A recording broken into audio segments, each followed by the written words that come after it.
बघा, arithmetic instruction. काल कोणते इन्स्ट्रक्शन बघितले आपण? Data transfer instruction. काल आपण काय बघितले? डेटा ट्रान्सफर इन्स्ट्रक्शन बघितले. आज आपल्याला काय बघायचं आहे? अरिथमॅटिक इन्स्ट्रक्शन आणि logical instruction.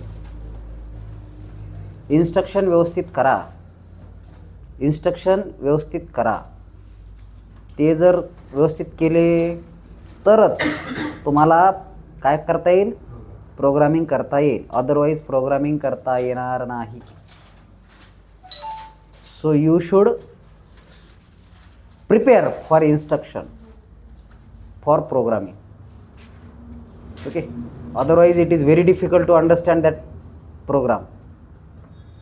For that purpose you required to learn instruction, to understand instruction. आणि हे रट्टा मारून होणार नाही, ते समजूनच होईल. ओके, तर काल डेटा ट्रान्सफरचे इन्स्ट्रक्शन बघितले आपण. मूव, एक्सचेंज, त्याच्यानंतर मूव एक्सटर्नली वगैरे वगैरे बघितलं. आज आपल्याला काय बघायचं आहे?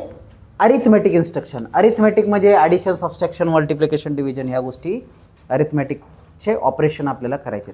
तर पहिले add A source byte. Add A source byte function काय आहे? Add of source byte with accumulator. काय करायचं आहे? सोर्स बाईटला ॲक्युमुलेटर सोबत ॲड करायचं आहे. ॲड ए, एक्झाम्पल काय? Add A comma R0. Add A comma R0. Add the content of R0 to the accumulator. Add the content of R0 to accumulator and result store in accumulator. Result कुठं store होणार आहे? ॲक्युमुलेटरमध्ये store होणार आहे. हे समजून घ्या तुम्ही. Okay, add A comma, समजा ॲड एम कॉमा 35 म्हणजे काय? 35 कशामध्ये ॲड करायचे? ॲक्युमुलेटरमध्ये. दुसरं एक्झाम्पल आपण देऊ. ॲड ए कॉमा 35H म्हणजे 35H हा जो डेटा आहे कुठं ॲड करायचा आहे?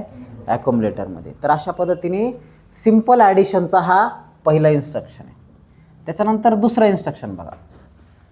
Add C A comma source byte. Add C A comma source byte म्हणजे काय करायचं आहे? Add source byte with carry with accumulator with carry.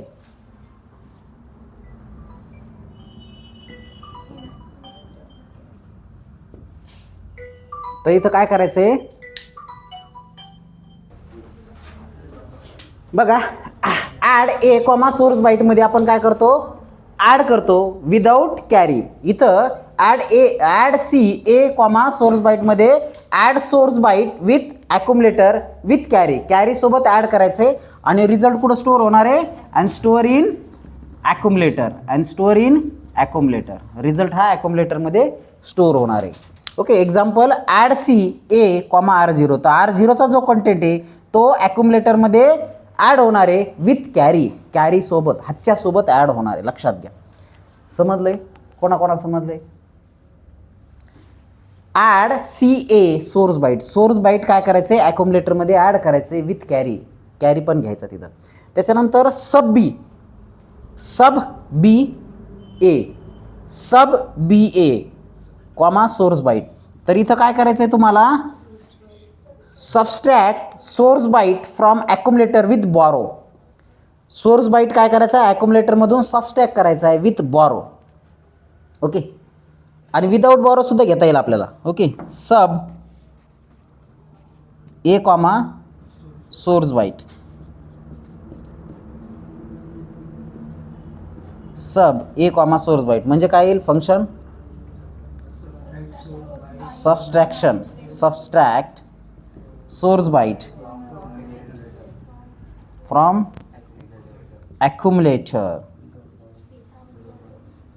Without borrow किंवा ॲक्युमुलेटर विथ बॉरोचा काय उल्लेखच नाही करायचा. Without borrow. येतं लक्षात? काय अवघड घे. तर हे इन्स्ट्रक्शन तुम्हाला माहीत असावेत. हे addition, subtraction, carry in, borrow. चला नेक्स्ट बघा. मल ए बी. कोणाला ए बी? मल ए बी म्हणजे multiply A by B, multiply A by बी. समजा ए मध्ये असेल 12 आणि बी मध्ये असेल 2, किती होईल? आणि तो रिझल्ट कुठं स्टोअर होईल? ॲक्युमुलेटर मध्ये. गुड, समजलं तुम्हाला. सो मलेबी म्हणजे multiply A with B, A by B, mul AB. त्याच्यानंतर डिवेबी म्हणजे काय? Divide A by B, divide A by B. उदाहरणार्थ 12ला आपण 2नी डिवाइड केलं आणि ते कुठं स्टोअर होईल? ॲक्युमुलेटर मध्ये. त्याच्यानंतर इन्क्रीमेंट बाईट, बाईटचं काय करायचंय? इन्क्रीमेंट करायचंय. तर 1नी इन्क्रीमेंट होतं बाईटचं. इन्क्रीमेंट ए म्हणजे काय? ॲक्युमुलेटर इन्क्रीमेंट करा एनी. इन्क्रीमेंट R0, R0 1नी इन्क्रीमेंट करा, तर इन्क्रीमेंट बाय 1. त्याच्यानंतर इन्क्रीमेंट DPTR, DPTR म्हणजे हे आता 8 बिटचं असेल, हे 16 बिटचं जर इन्क्रीमेंट करायचं असेल तर DPTR घेतो आपण. काय घेतो? Increment DPTR. त्याच्यानंतर डिक्रीमेंट बाईट, 1नी डिक्रीमेंट करायचं असेल तर डिक्रीमेंट बाईट करतो. आणि DAA त्याच्यामध्ये आपण data adjust accumulator after addition. Addition केल्याच्या नंतर डेटा ॲडजेस्ट केला जातो ॲक्युमुलेटरमधला. ॲडिशन झाली, ॲडिशन झालेला डेटा कुठं स्टोअर होणार आहे? ॲक्युमुलेटरमध्ये.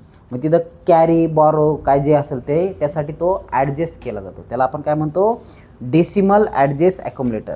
Okay, decimal adjust accumulator. Decimal adjust केलं जातं का? कॅरीमुळं. येतं लक्षात? So DAA decimal adjust accumulator after addition, त्याला DAA instruction. So this is all about arithmetic instruction. एका दमात पुन्हा सांगतो, लक्ष द्या. ADD म्हणजे काय? Add A with source byte. इथं ॲडिशन आणि रिझल्ट कुठं स्टोअर होणार आहे? ॲक्युमुलेटरमध्ये. इथं A add CA comma source byte. Source byte जे आहे ॲक्युमुलेटरमध्ये ॲड होणार आहे विथ कॅरी. त्याच्यानंतर sub A comma source byte. Source byte ॲक्युमुलेटरमध्ये सबस्ट्रॅक्ट होणारे विदाऊट बॉरो. त्याच्यानंतर sub B source byte, sub B A comma source byte. Source byte ॲक्युमुलेटरमध्ये add होणारे सबस्ट्रॅक्ट होणारे with borrow. Mul AB multiply A by B. Div AB divide A by B. Increment byte, बाईटचं 1ने increment होणार आहे. Decrement byte, बाईटचं 1ने decrement होणार आहे. इन्क्रीमेंट DPTR, DPTRचं म्हणजे 16 बिट डेटा पॉईंटरचं 1ने इन्क्रीमेंट होणार आहे. त्याच्यानंतर DAA म्हणजे decimal adjust accumulator after addition. Addition झाल्याच्या नंतर काय ॲडजेस्ट होणार आहे? डेसिमल ॲडजेस्ट करावं लागणार आहे. ओके, होणार आहे ह्या instruction. So this is all about arithmetic instruction. दुसरे इन्स्ट्रक्शन झाले आपले. पहिले डेटा ट्रान्सफर, आता अरिथमेटिक. समजलं? सो नंतर बघा,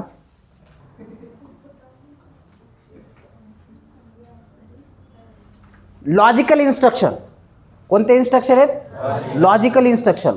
आता लॉजिकल इन्स्ट्रक्शनमध्ये लॉजिक गेट येणार सगळे. लॉजिकल इन्स्ट्रक्शनमध्ये काय येणार? लॉजिक गेट येणार. पहिलं काय?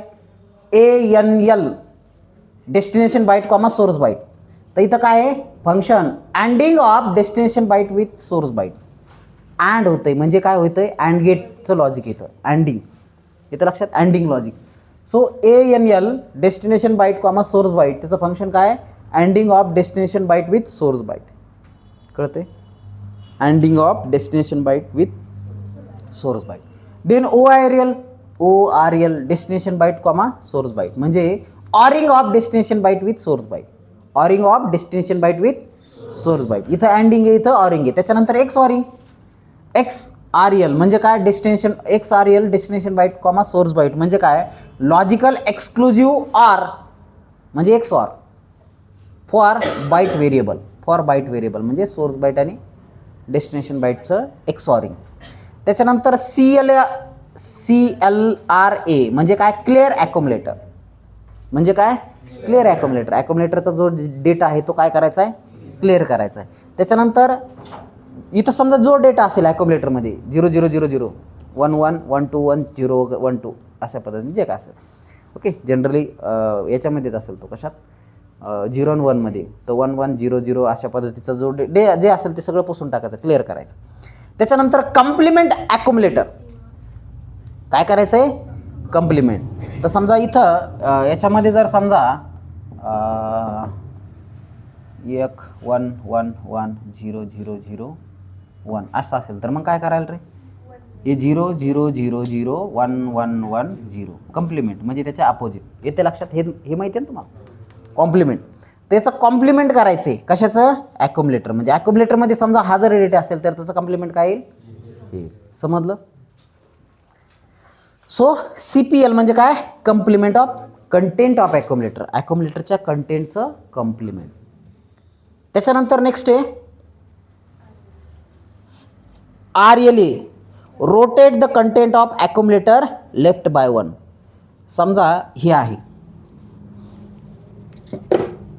हेच कंटेंट आहे, समजा हेच कंटेंट आहे.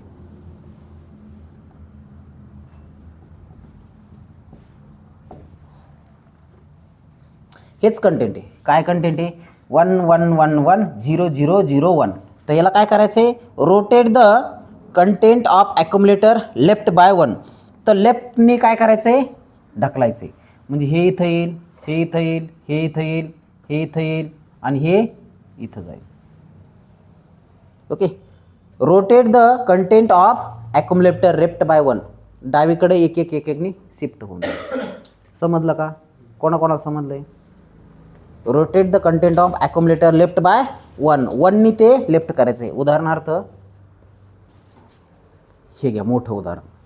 इथं आपण घेतलं 1 1 0 1 1 0. सो ठीक आहे, अशा पद्धतीचं घ्यायचं. तर मग याला आपण काय करायचं आहे, म्हणजे त्याच्यानंतर काय येईल रे, तर हा इकडे येईल. म्हणजे काय येईल, 1 0 1 1 1 0 1 1. आलं लक्षात आहे, लेफ्ट. त्यात तसंच रोटेट द ॲक्युमुलेटर राईट बाय 1. ॲक्युमुलेटरला काय करायचं आहे, एकनी रोटेट करायचं आहे. मग रोटेट करायचं म्हणजे काय होणार आहे, अशा पद्धतीचं. इकडं पुढं ढकलणार. येतं लक्षात, हे पुढं ढकलणार. म्हणजे काय येणार,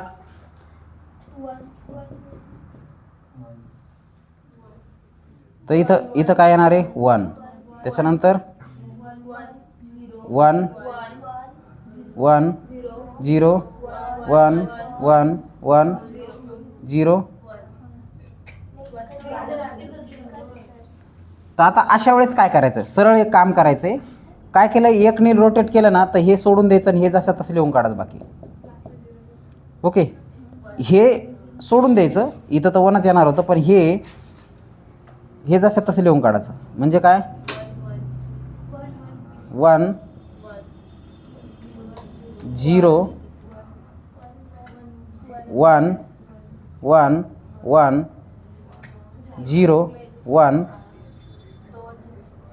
1 1.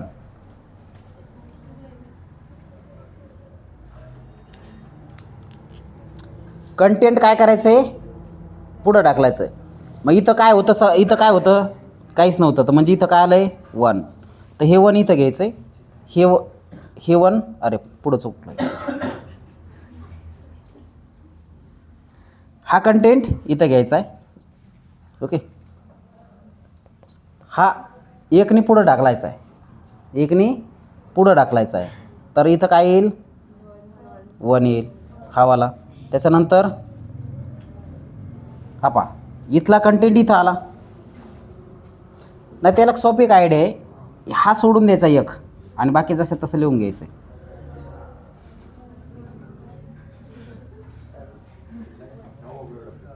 कंटेंट किती आहेत रे, 1 2 3 4 5 6 7 8. तर 1 1 1 0 1 1. Rotate the content of accumulator with right. एकने शिफ्ट करायचं आहे.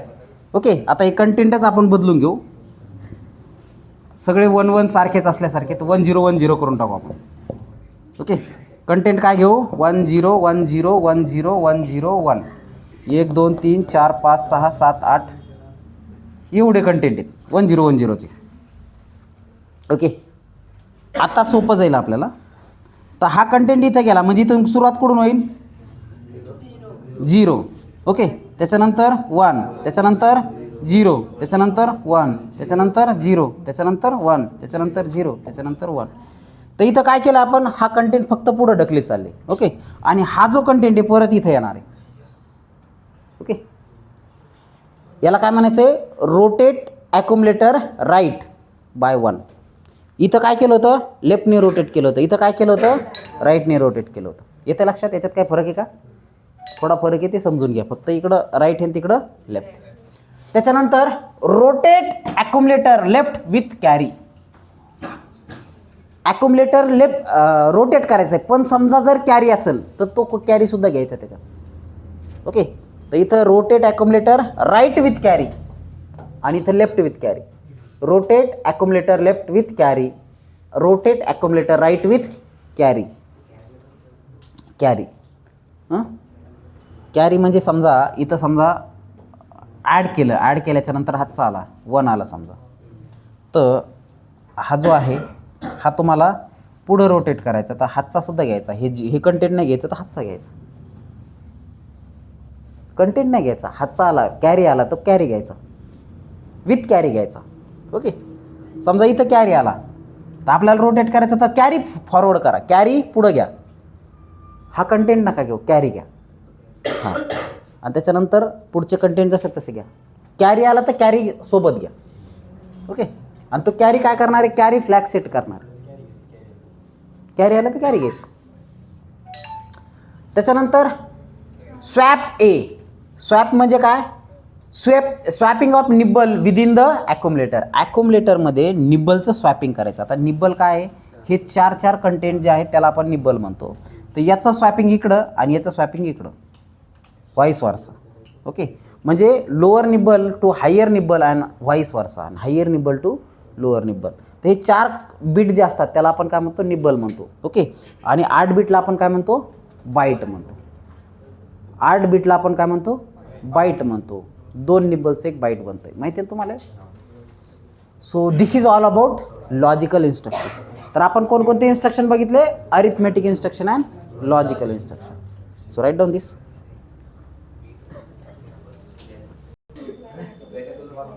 बघा, स्टॅक इन्स्ट्रक्शन आपण बघतोय. काय बघतोय, स्टॅक इन्स्ट्रक्शन बघतोय. त्या स्टॅक इन्स्ट्रक्शनमध्ये 2च इन्स्ट्रक्शन आहेत. स्टॅक इन्स्ट्रक्शनमध्ये 2च इन्स्ट्रक्शन आहेत. पहिले पुश डायरेक्ट आणि दुसरं पॉप डायरेक्ट. पुश डायरेक्ट आणि पॉप डायरेक्ट. तर पुश डायरेक्टमध्ये आपण काय करतो, push byte into stack. Stock नाही, stack. It copy the value of special internal RAM into stack. तर जी काही इंटरनल मेमरी आहे रॅममधली, ओके, ते डायरेक्ट कशामध्ये पुश करण्याचं काम करतं आहे, स्टॅक पॉइंटरमध्ये. ओके, कशामध्ये, स्टॅक पॉइंटरमध्ये पुश करण्याचं काम करतं आहे. तर पुशमध्ये काय होतं आहे, स्टॅक पॉइंटर 1ने वाढते. पुशमध्ये काय होतं आहे, स्टॅक पॉइंटर 1ने वाढते कंटेंट. आणि पॉपमध्ये it copy the value of special internal RAM into stack, but at the time stack is decrement by 1. इथं इन्क्रीमेंट बाय 1, इथं डिक्रीमेंट बाय 1, एवढाच फरक आहे. कोणाकोणा समजलं रे. मेमरीचा कंटेंट स्टॅकमध्ये घेण्यासाठी आपण पुश आणि पॉप ह्या इन्स्ट्रक्शन वापरतो. तर इथं पुशमध्ये काय होतं आहे, जो कंटेंट येणार आहे तो स्टॅक पॉइंटरचा इन्क्रीमेंट करणार आहे, आणि दुसरा जो कंटेंट येणार आहे ते स्टॅक पॉईंटचं डिक्रीमेंट करणार आहे. ओके, तर ह्या स्टॅक इन्स्ट्रक्शन आहे, 2च इन्स्ट्रक्शन आहे. त्याच्यानंतर आपल्याला बघायचं आता बुलियन बघा. तर पहिले CLR बिट म्हणजे काय, क्लिअर बिट. बिटमध्ये जे काय कंटेंट असेल ते बिट क्लिअर करून टाकायचे. ओके, म्हणजे एखाद्या ठिकाणी जे कंटेंट असतील बिट क्लिअर करायचे. ओके, ॲक्युमुलेटर क्लिअर नाही करायचं. क्लिअर ॲक्युमुलेटर असेल तर ती वेगळी इन्स्ट्रक्शन आहे. इथं बिट क्लिअर करायचं. हे सगळे boolean expression in terms of bit असतात. ओके, तर क्लिअर बिट, त्याच्यानंतर कम्प्लिमेंट बिट, त्याच्यानंतर सेट बिट, अशा पद्धतीचे इन्स्ट्रक्शन आहेत. तर CPL बिट म्हणजे काय, कम्प्लिमेंट बिट. सेट बिट तर बिट सेट करायचं आहे. त्याच्यानंतर ANLG सोर्स बाईट म्हणजे काय, लॉजिकली अँडिंग विथ कॅरी, काय logically and carry with source byte, ते सोर्स बाईट सोबत कॅरी करायचे, घेऊन जायचे. त्याच्यानंतर ORLC source byte logically or for bit variable, इथं लॉजिकली अँडिंग होईल, इथं लॉजिकली अँडिंग ऑरिंग होईल, कसोबत, बीट सोबत लक्षात घ्या, तो फरक आहे तिथं इथं. त्याच्यानंतर move destination bit comma source bit, तर सोर्स बिट डेस्टिनेशन बिटमध्ये मूव करायचं. ओके, मूव करायचं कशा, डेटा मूव करायचं, बिट मूव करायचं बरं का, लक्षात घ्या, डेटा नाही मूव करायचा, बिट मूव करायचं. त्याच्यानंतर JR रील म्हणजे काय, jump if carry for relative addressing, तर REL म्हणजे काय, रिलेटिव्ह ॲड्रेसिंगला जम्प करायचे. ओके, समजा 1 2 3 4 5 असे इन्स्ट्रक्शन झाले आणि 5व्या इन्स्ट्रक्शनला काय म्हणलं आपण, जम्प ॲट नेक्स्ट, तर किंवा XT म्हणू आपण, जम्प ॲट XT, तर मग XT कुठे, इथं XT, तर इथून डायरेक्ट इथं येईल, परत ती प्रोसेस कंप्लीट होईल. ओके, त्याला आपण काय म्हणतो, jump. Okay, so jump if carry to relative addressing. Okay, त्याचं JC असेल इथं. ओके, JC आहे. ओके, JCच आहे, जम्प कॅरी. त्याच्यानंतर JNC म्हणजे jump if not carry, jump is if not carry. So jump if carry, jump if not carry with relative addressing. समजलं का तुम्हाला, कोणाकोणा समजलं? हे कॅरी असेल तर जम्प करेल, हे कॅरी नसेल तर जम्प करेल. ओके, त्याच्यानंतर नेक्स्ट बघा, JB बिट रिलेटिव्ह ॲड्रेसिंग म्हणजे जम्प इफ बिट सेट झाला तर तो रिलेटिव्ह ॲड्रेसिंगला जम्प करेल. त्याच्यानंतर जम्प नॉट जम्प काय, JNB bit to relative addressing म्हणजे jump if bit not set, म्हणजे रिसेट जर झाला बिट तर त्यावेळेस आपण त्याला जम्प करू, आणि सेट झाला तर इथे जम्प करू. त्याच्यानंतर JBC म्हणजे काय, jump if bit is set with carry, जर बिट कॅरीसोबत सेट झाला तर त्यावेळेस जम्प करू. तर अशा पद्धतीचे हे सगळे जे इन्स्ट्रक्शन आहे कशाचे आहेत, बुलियन एक्सप्रेशनचे. तर कोणकोणते आहेत, तर पहिले तर clear, complement, set, anding, oring, moving, jumping with carry, jump if not carry, jump with set, jump if not set, jump set with carry. Okay, तर अशा पद्धतीचे 11 इन्स्ट्रक्शन हे बुलियन इन्स्ट्रक्शन आहे. समजलं? आता आपल्याला काय बघायचे, ब्रँचिंग इन्स्ट्रक्शन. ब्रँचिंग इन्स्ट्रक्शनमध्ये ए कॉल, ॲड्रेस 11, ॲब्सोल्यूट कॉल. ए कॉल म्हणजे काय, ॲब्सोल्यूट कॉल. त्याच्यानंतर एल कॉल, ॲड्रेस 16 म्हणजे लॉंग कॉल. एल म्हणजे काय, लॉंग, आणि ए म्हणजे काय, ॲब्सोल्यूट. ओके, त्याच्यानंतर RET म्हणजे रिटर्न फ्रॉम द सबरुटीन परत ते रिटर्न येत असेल इन्स्ट्रक्शन, त्याला आपण RETने इंडिकेट करतो. त्याच्यानंतर RETI म्हणजे रिटर्न फ्रॉम इंटरप्ट पासून रिटर्न येत असेल तर RETI म्हणतो. त्याच्यानंतर ए जम्प ॲड्रेस, तर absolute jump with address 2 KB memory block. Okay, 11 म्हणजे काय, 2 KB मेमरी ब्लॉकचा ॲड्रेस. त्याच्यानंतर एस जम्प रिलेटिव्ह म्हणजे short jump if relative address. Okay, relative ॲड्रेसवर शॉर्ट जम्प. त्याच्यानंतर जम्प @A + DPTR म्हणजे jump indirect. Okay, jump indirect, @ आलं म्हणजे काय, इनडायरेक्ट, जम्प इनडायरेक्ट. त्याच्यानंतर JZ रिलेटिव्ह म्हणजे काय, jump if the content of accumulator 0. Okay, jump if 0, then content of accumulator 0 झालं तर जम्प करा कुठं, रिलेटिव्ह ॲड्रेसला. त्याच्यानंतर नेक्स्ट आहे नवी instruction CJNE destination byte comma source byte म्हणजे काय, compare and jump if not equal. Compare करा आणि जर इक्वल नसेल तर जम्प करा. त्याच्यानंतर DJNZ. Okay, byte comma relative address, त्याच्यामध्ये decrement byte by 1 and jump if not 0. त्याच्यानंतर नेक्स्ट आहे NOP, that is no operation. Operation जर असेल थांबलेलं असेल, मशीन इन्स्ट्रक्शन थांबलेले असतील तर नॉप लिहून टाकायचं. So these are the instruction set for 8051 microcontroller. येतं लक्षात. परत बघा, ब्रँचिंग इन्स्ट्रक्शन, ए कॉल म्हणजे ॲब्सोल्यूट कॉल, एल कॉल म्हणजे लॉंग कॉल, RET म्हणजे रिटर्न फ्रॉम सबरिटिंग, RETI म्हणजे return from interrupt, A jump address म्हणजे ॲब्सोल्यूट जम्प, एस जम्प म्हणजे short jump, jump at the rate A + DPTR indirect jump आहे, ZZ म्हणजे काय, jump if 0 ॲक्युमुलेटर 0 असेल तर जम्प करा. त्याच्यानंतर CJNE म्हणजे काय, compare and jump if not equal. त्याच्यानंतर DJN0 म्हणजे decrement byte by 1 and jump if not equals to 0. Then NOP म्हणजे no operation. So these are the different instruction of 8051 microcontroller. बघा, 8051 मायक्रोकंट्रोलरच्या इन्स्ट्रक्शन येणं तुम्हाला गरजेचं आहे. इन्स्ट्रक्शन सगळ्या बघून या. इन्स्ट्रक्शन जर समजले तर आणि तरच तुम्ही न्यूमरिकल सॉल्व करू शकता. न्यूमरिकल म्हणजे in terms of programming. Instruction जर समजले नाही तर प्रोग्रामिंग तुम्हाला करता येणारच नाही. तर इन्स्ट्रक्शन दोनदा बघायचेत, दोनदा व्हिडिओ पाहायचेत आणि नंतर आपण इन्स्ट्रक्शनला सुरुवात करू शकतो. Otherwise it is very difficult to understand. Okay. आणि तुमच्या सवयी काय आहेत माहिती आहे का, परीक्षेच्या टायमाला तुम्ही करतात. हे तसं नाही. आज तुम्हाला इन्स्ट्रक्शन झाले ना, आजच करा, अदरवाईज तुम्हाला परवा येणारच नाही. परवा येणारच नाही तुम्हाला. तुम्ही म्हणताना एक्झामचा टाईमला करतो, संपलं, तुम्हाला हे 2 टॉपिक येणारच नाही, direct 2 topic. Okay. So you should prepare in that way. ठीक आहे, राईट डाऊन.